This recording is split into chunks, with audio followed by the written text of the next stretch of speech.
જે માણસોને વિડીયો બનાવતા ન આવડતું હોય, સોશિયલ મીડિયામાં પ્લાન કરતા ન આવડતું હોય, કે યુટ્યુબની અલ્ગોરિધમ વિશે ન જાણતા હોય, ગામડામાં બહેનો બહુ સારા આથાના બનાવતા હોય, સારી ગૂંથણીના કામ કરતા હોય, સારા ચંપલ ટુવાલ ટોપી એવા અનેક કામ સારા કરતા હોય, પણ એ સોશિયલ મીડિયા ન વાપરતા હોય એટલે દુનિયાની સામે ન જઈ શકતા હોય. સોશિયલ મીડિયાની તાકાત કેટલી રમેશભાઈ કે એ ફ્રાન્સના પ્રેસિડેન્ટે આજ તક ને જે બધી મોટી મોટી ન્યૂઝ ચેનલમાં ઇન્ટરવ્યૂ આપવાને બદલે એક યુટ્યુબર એક ઇન્ફ્લુએન્સર પાસે પોતાનો પોડકાસ્ટ કરાવ્યો.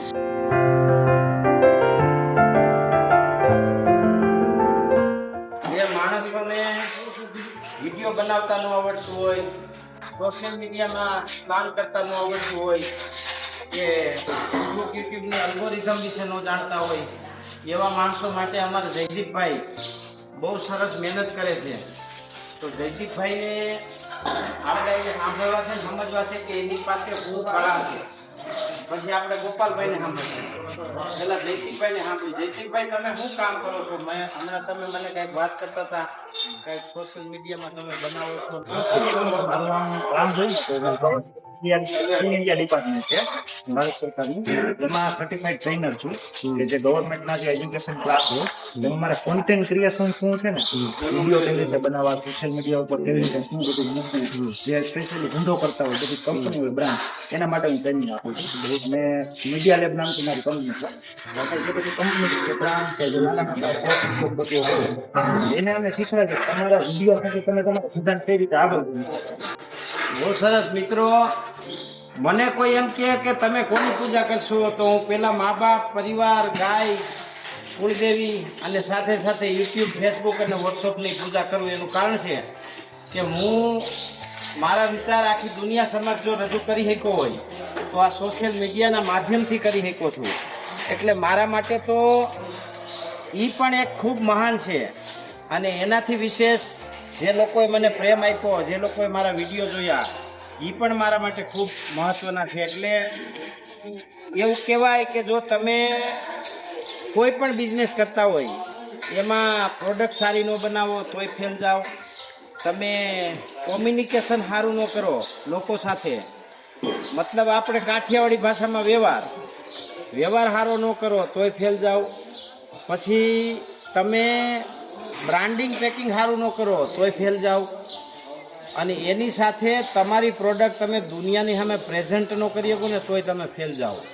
એટલે ઘણી વખત મને લોકો મળતા હોય, ગામડામાં બહેનો બહુ સારા આથાના બનાવતા હોય, સારી ગૂંથણીના કામ કરતા હોય, સારા ચંપલ ટુવાલ ટોપી એવા અનેક કામ સારા કરતા હોય, પણ એ સોશિયલ મીડિયા ન વાપરતા હોય એટલે દુનિયાની સામે ન જઈ શકતા હોય.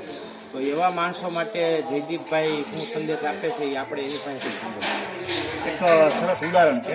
એક મુંબઈમાં એક ચા વાળો કરીને હતો, ચાની રેકડી ચલાવતો, અને એની જે ચા બનાવવાની સ્ટાઇલ ને ચા જે આપવાની સ્ટાઇલ હતી ને એના વિડીયો સોશિયલ મીડિયામાં, ઇન્સ્ટાગ્રામ, યુટ્યુબમાં વાયરલ.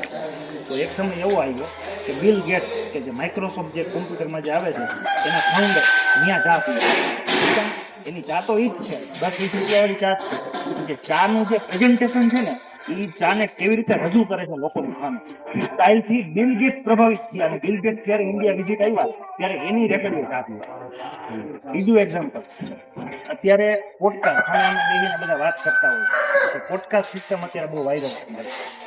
તો પોડકાસ્ટ એક એવી વસ્તુ છે કે જે સામેવાળા વ્યક્તિએ જીવનમાં શું કર્યું એનો એક વ્યક્તિ પ્રશ્ન છે. પેલા શું હતું કે ન્યૂઝ ચેનલની અંદર ઇન્ટરવ્યુ લે, હવે એ સિસ્ટમ પોડકાસ્ટ.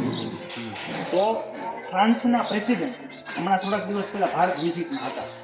તો સોશિયલ મીડિયાની તાકાત કેટલી રમેશભાઈ કે એ ફ્રાન્સના પ્રેસિડેન્ટે આજ તક ને જે બધી મોટી મોટી ન્યૂઝ ચેનલમાં ઇન્ટરવ્યૂ આપવાને બદલે એક યુટ્યુબર એક ઇન્ફ્લુએન્સર પાસે પોતાનો પોડકાસ્ટ કરાવ્યો. તમે વિચાર તો કરો કે યુટ્યુબ, સોશિયલ મીડિયા, ઇન્સ્ટાગ્રામને કેટલી તાકાત છે કે કોઈ રાષ્ટ્રપતિ, કોઈ રાષ્ટ્રના જે મેઇન પ્રેસિડેન્ટ છે એ એક યુટ્યુબર પાસે પોતાનો ઇન્ટરવ્યૂ કરાવે. તમારા ધ્યાનમાં હોય કે નહીં હોય, કદાચ ભારતના વડાપ્રધાન આદરણીય નરેન્દ્રભાઈ મોદીએ પણ સારા યુટ્યુબરને એવોર્ડો આપ્યા હતા 2 વર્ષ પહેલા. એટલે સોશિયલ મીડિયાના માધ્યમથી તમે તમારા કાર્યને, તમારા વિચારોને આખા વિશ્વ સમક્ષ રજૂ કરી શકો. એવા જ અમારા યુવા ઉદ્યોગપતિ ગોપાલભાઈ સખિયાને હું ઓળખું છું. લગભગ ત્યારથી ઉદ્યોગપતિ છે, એટલે એમ કહેવાય કે ઉદ્યોગપતિ જન્મથી છે એવું કહેવાય. કોઈ ખેતરમાં કામ નથી કર્યું. તો તમારો સોશિયલ મીડિયા અને બિઝનેસ એના વચ્ચેનો જે સમન્વય છે એના વિશે તમારો શું અનુભવ છે? તમને શું લાભ છે? સોશિયલ મીડિયાનો ઉપયોગથી છે અત્યારે બિઝનેસમાં જે બ્રાન્ડિંગ કરવા માટેનું જે કાંઈ એક પ્લેટફોર્મ છે અત્યારના સમયમાં બહુ સારું પ્લેટફોર્મ છે કે તમારે ટૂંકા સમયમાં બોલો પૂરા વર્લ્ડમાં તમારે એવું પ્રોડક્ટનું બ્રાન્ડિંગ થાય. તો અત્યારના સમયમાં વિડીયો બનાવવા આ તે ખૂબ જ જરૂરી છે. મેં જેથી જયદીપભાઈ મળ્યા એને મારા બધા વિડીયો બનાવડાવ્યા, એને એમને સ્પીચ આપી, ઘણું મારું કામ કર્યું. ત્યાર પછી આખો ગ્રોથ જ અલગ થયો. એટલે આજના સમયમાં ખરેખર સોશિયલ મીડિયાનો યુઝ કરવો જ જોઈએ. બહુ સરસ. તમને શું લાભ છે એનાથી? તમે કેટલા ટાઈમથી સોશિયલ મીડિયામાં ફેસબુકમાં ટ્રાય કરો છો? અને તમને જો ફેસબુક ને યુટ્યુબ ને લગભગ કોઈ યુવાન, કોઈ યુવતી કે કોઈ ઘરના આવે તો 60-70 વર્ષના ગામડાના બાપા યુટ્યુબ જોવે. એટલે મારો કાંઈ વિરોધ નથી, પણ એને તમે તમારા ગ્રોથ પ્રમોટર તરીકે જોવો છો કે એને તમે ટાઈમ પાસ માટે જોવો છો કે તમે એને ઉધારાવાળાના ધંધાથી જોવો છો કે તમે એને ગેમથી જોવો છો? એ વિષય તમારો છે, એ બધું આપશે તમને. એટલે તમને હું લાભ થયો એ હું પૂછું છું. મને મારી પ્રોડક્ટનું એક તો બ્રાન્ડિંગ હતું. મને આજે આજના હું તો ઓળખતો એ લોકો મને આજે ઓળખવા મળ્યું, કારણ કે મારામાં વ્યૂઝ 2.5 લાખ 3 લાખથી ઉપર વ્યૂઝ અત્યારે છે. મારી પ્રોડક્ટ હું રજૂ કરું છું, પ્રેઝન્ટેશન કરું છું, એના પ્રમાણે જે મારા વ્યૂઝ છે એ ઘણા વધી ગયા. અને મારી પ્રોડક્ટનું એક બ્રાન્ડિંગ થયું. જ્યાં જે સિટીમાં મારી પ્રોડક્ટ ઓળખતું નહોતું ત્યાં ઓળખવા મળ્યું.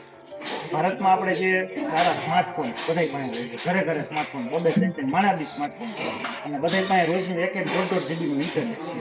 હવે આ સ્માર્ટફોન, આ સારો કેમેરો અને આ 1.5 જીબીનું ઇન્ટરનેટ, એનો આપણે કેવી રીતે ઉપયોગ કરીએ છીએ ને એના ઉપર છે.